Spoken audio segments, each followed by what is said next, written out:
if one of these pulled up to you as a Uber and there was no driver inside, would you accept the ride? And surprisingly to me, like they see it working and they just have this quick snap reaction of nope. They don't feel like it's safe for some reason, even though they're experiencing it firsthand and it's like doing a good job for them. You think they are thinking that you must be doing something because maybe they weren't watching as closely. Maybe they clearly must think you've got to be doing something valuable there if that's their reaction. So is it your sense that they're just not paying it closely and they didn't even notice maybe that your hands are in your lap? Or is it just such a visceral reaction that, no, I don't want a computer to be in charge of my safety? Yeah, for some reason, a chunk of people just think it's not safe. There are some people who are body is telling them like that's. Yeah, there are some people who are more blown away by it, so they're fascinated by it. They're like, "Wow, this is awesome." And what I'd say what's disappointed me and made me think like there will be an adoption curve to this is my next question will be like, okay, what if it's half price? Would you do it then? And it's again a very quick note. So I think I'm going to test it out some more. I did take someone from their job to get their T-Mobile thing done and back.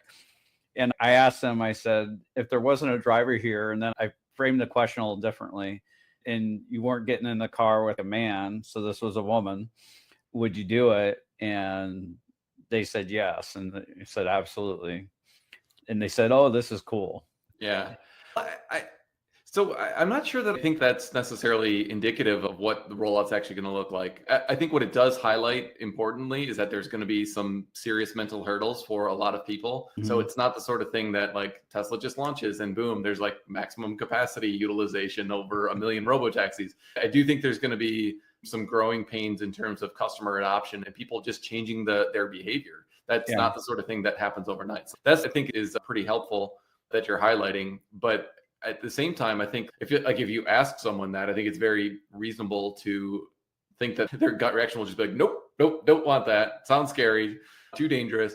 But if instead, what if you're a woman, you don't have to worry about a man, that whole situation. And for all riders, if you can just watch Netflix or do some work or whatever, all of a sudden, I think if you start phrasing it a little bit different, and then it's not only that, but it's half the price. That's where I think this market's going to be a lot bigger. We've spoken about this in the past, but Uber did some testing where they got the price down to, was it $1 per mile? Yeah. And what they found was that the TAM increased by 20x, which is 20-fold.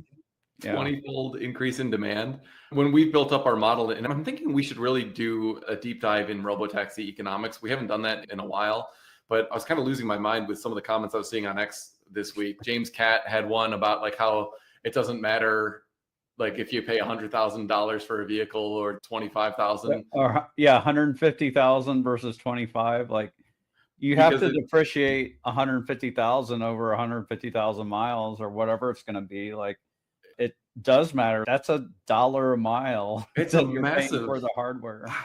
And he's someone who is very reasonable. I respect a lot of his views and has been like very good kind of in neutral Tesla analysis, which is what we try to do, like not only being like Uber bulls.